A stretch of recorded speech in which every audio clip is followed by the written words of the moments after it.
my goals. It's Jenn Renee here, sharing my voiceover acting journey with you.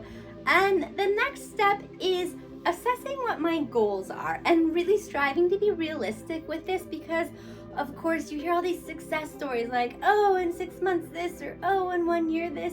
So I'm really trying to assess the realistic, gauge of where I should be, where I want to be, what I need to do to get there.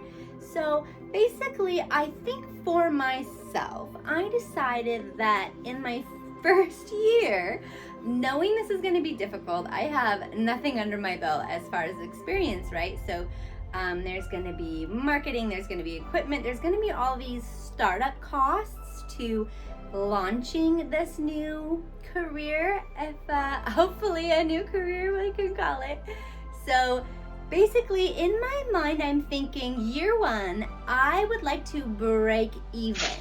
So if I can cover my startup expenses in that first year, get enough work, get enough experience under my belt, I feel like that is hopefully a realistic first year goal. I think it's a realistic first year goal.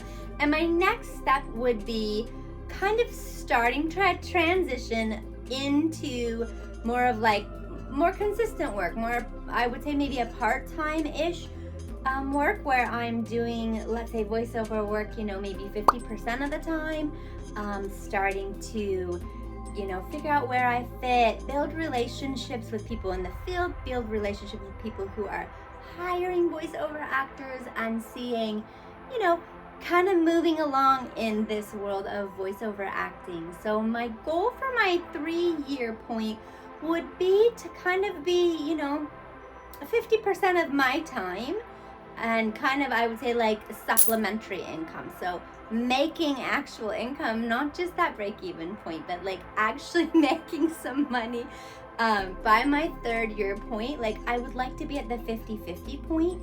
And then I have no idea how realistic that is. I have no idea how this is gonna go. It's like an experiment, but I'm hopeful, and maybe I decide like, oh, this isn't for me, I'm terrible at this, and I gave it my all, but we're gonna see how this goes. And I'm hopeful because I feel like it would really be a good fit for me. I feel really passionate about sharing the experience. So many of us are at home after COVID.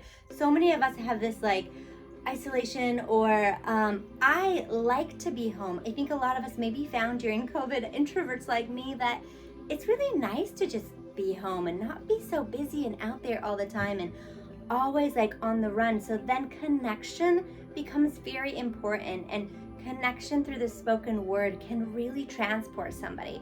Whether it's storytelling, whether it's meditation, which I'm a huge fan of, no idea what the market is for that, but storytelling, listening to an audiobook is such a different experience than reading it. For me, reading it really is a lot of mental faculty, where if I relax and I listen, I'm completely transported into a story. So I don't know where my voice is fit into that, if it's too high pitched for audiobook, or if it's, more children related. Who knows, all those children channels, like I have no idea, right? This is brand new. I'm gonna find out as we go how this all works for me. So my ultimate goal would be 5 years. I feel like that's realistic, right? It takes a while to build up a business and to get experience and to figure it all out.